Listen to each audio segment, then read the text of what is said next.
After spending $25,000 on sleep coaches, courses, annoying sleep tests in hospitals where I was hooked up to wires all night, sleep gadgets like the Aura Ring and 8 Sleep Pod, I figured out that there were really only three big things you need to do to get amazing sleep. Now, trust me when I say bad sleep will literally affect every aspect of your life: relationships, finances, how good you feel, how big of an impact you'll make in the world, how much of yourself you can give to others, literally everything.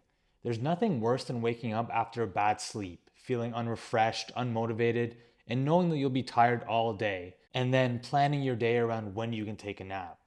Now, even worse, you tend to make much worse decisions and be way less productive when you are tired. So that's why I spent $25,000 over the past 5 years to figure this out.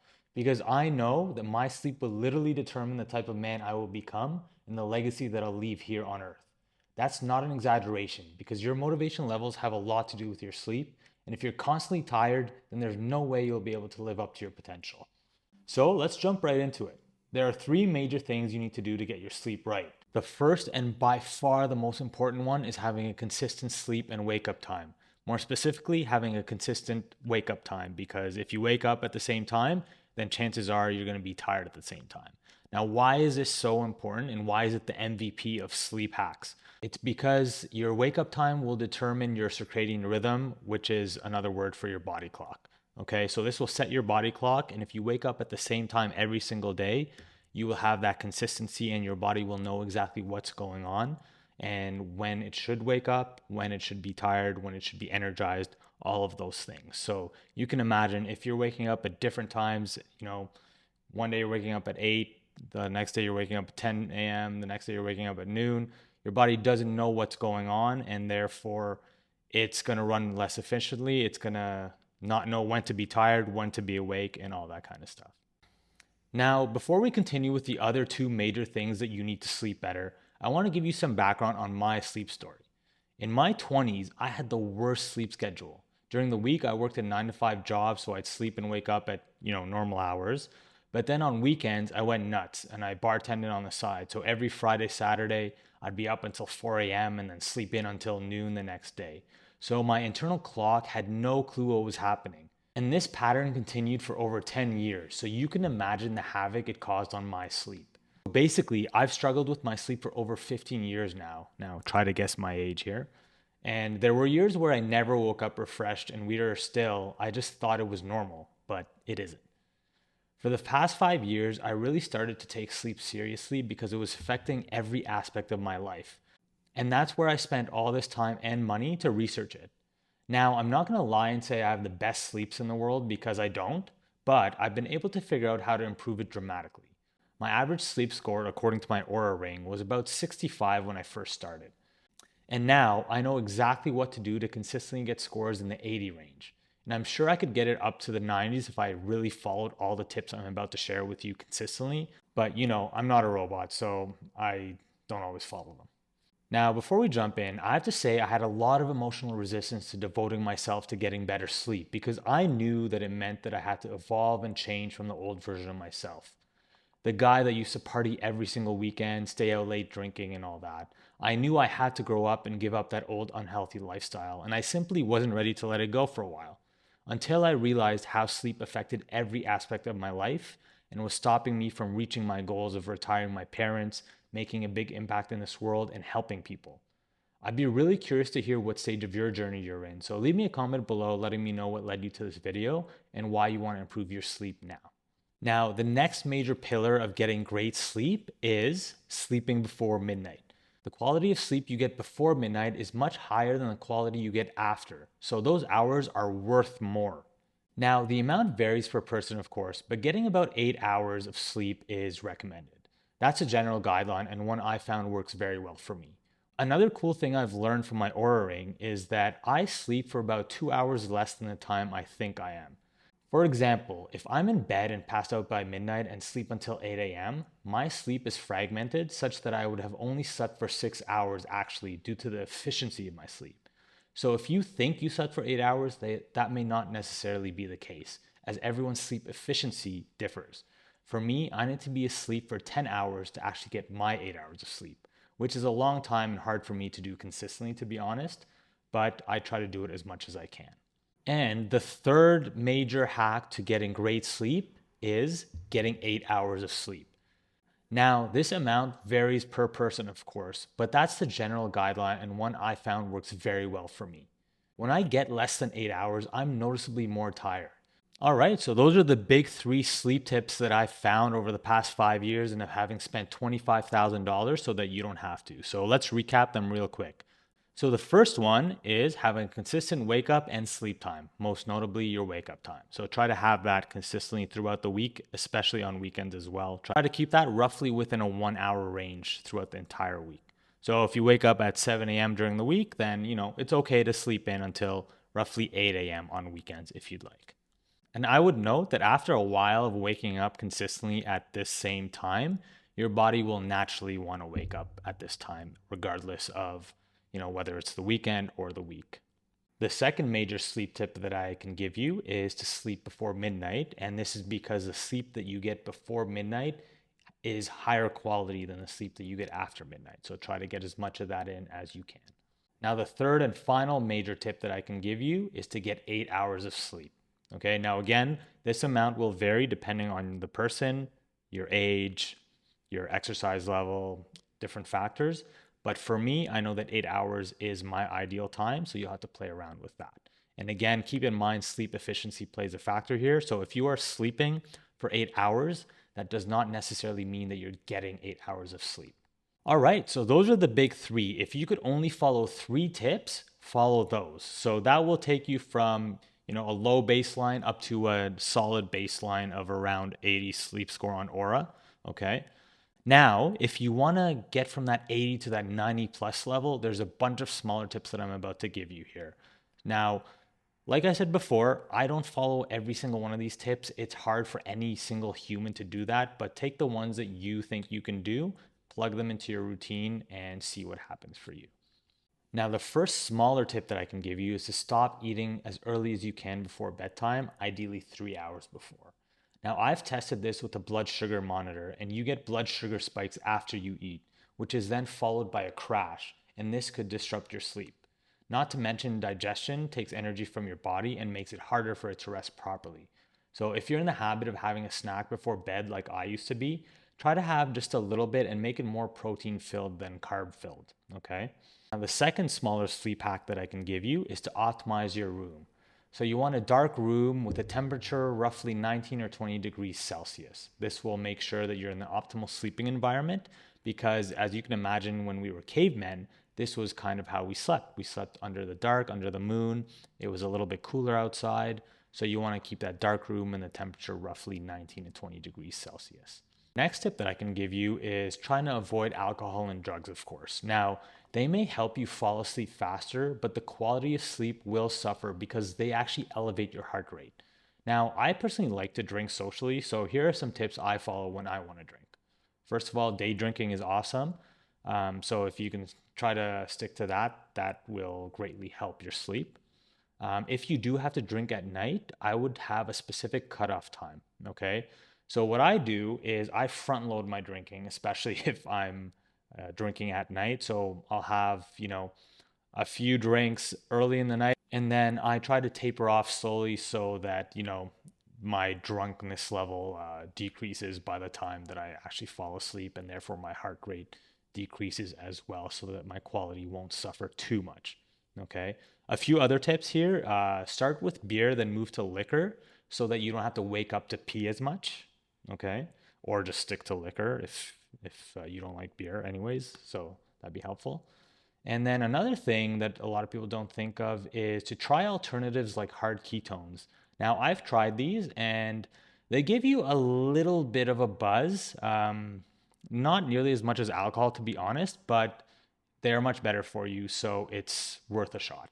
Now, the next tip that I can give you might sound obvious, but having a comfy mattress and pillow are very important. But it depends on which way you sleep, okay?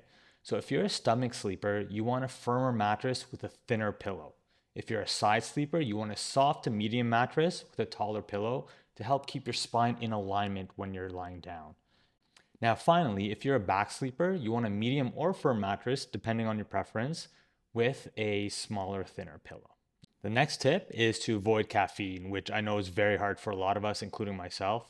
Some people are more sensitive to caffeine than others, and I'm sure you've heard this before, but the half-life of caffeine is about 8 to 10 hours.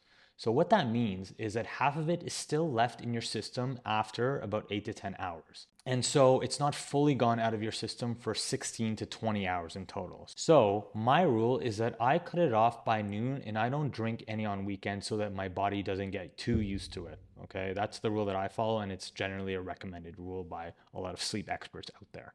I also tried a clean April last month for the first time in my life. So that means no caffeine and no alcohol. And I found it wasn't a huge difference, but it definitely helped my sleep because, being hungover doesn't help anyone. And not drinking caffeine helped me fall asleep a lot faster. So I think there's definitely something to it. My next tip has to do with the sun and your circadian rhythm. So the sun sets your internal clock, and you want to make sure to go outside and get direct sunlight early in the day to make sure your body knows that it's daytime. Because your body only knows when to be awake or asleep based on the sun. It's not like you, it can't read a watch or, can't read an iPhone to see what time it is. So the sun is what actually tells it what time it is. So the sun is actually what tells it when to be awake or asleep. Okay. Now this leads to my next point, which is no screens before bed. To be honest, I enjoy watching TV before bed because it helps me relax at night. So I don't follow this one at all, but it makes perfect sense that no screens before bed will help you sleep better because the blue light emitted from screens signal to your body that it is daytime. So it messes up with your circadian rhythm. Now, I everyone tells me this, I should probably stop doing it, but like I said, I'm not a robot. I'm not going to follow every single rule. I enjoy it, and yeah, I'm just going to keep doing it. To be honest. Now, the next one might sound obvious as well, but exercise. Okay. So I'm not going to get too deep into this, but getting daily exercise in general is good for you and will help you sleep better as well. It doesn't have to be anything crazy, but try to just get movement, go for walks, go to the gym, yoga, whatever you enjoy. Okay. So, yeah, get out there and move basically.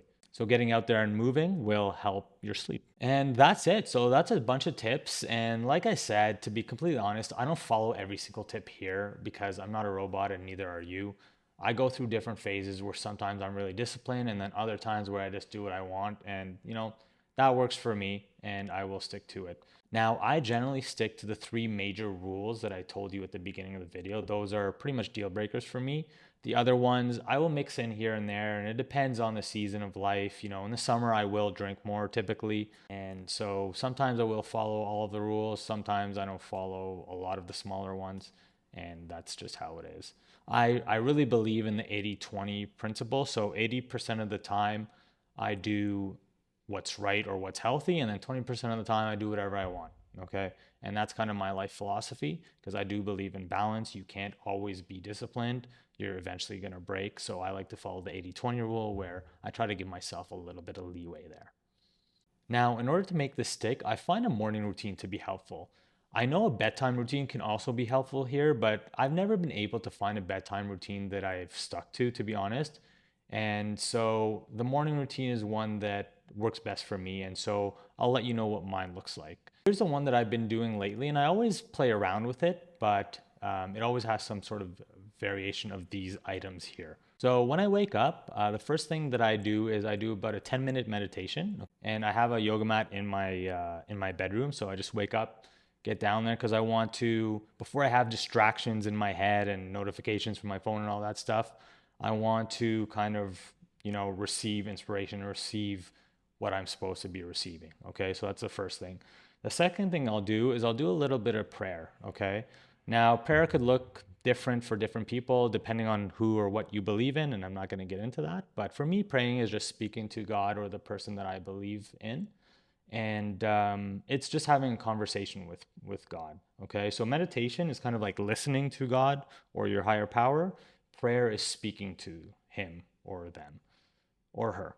After that, then I will do some gratitude. So I have an app called Gratitude. It's awesome. It makes it really easy just to gives you some prompts and gives you some stories on and helps you be grateful. So highly recommend doing that. It just takes 2 minutes a day, and honestly, it's a really nice app. No affiliation. Those three things take about 20 minutes or so. Then I go downstairs, I drink a glass of water, I have my vitamins, and I take creatine as a supplement.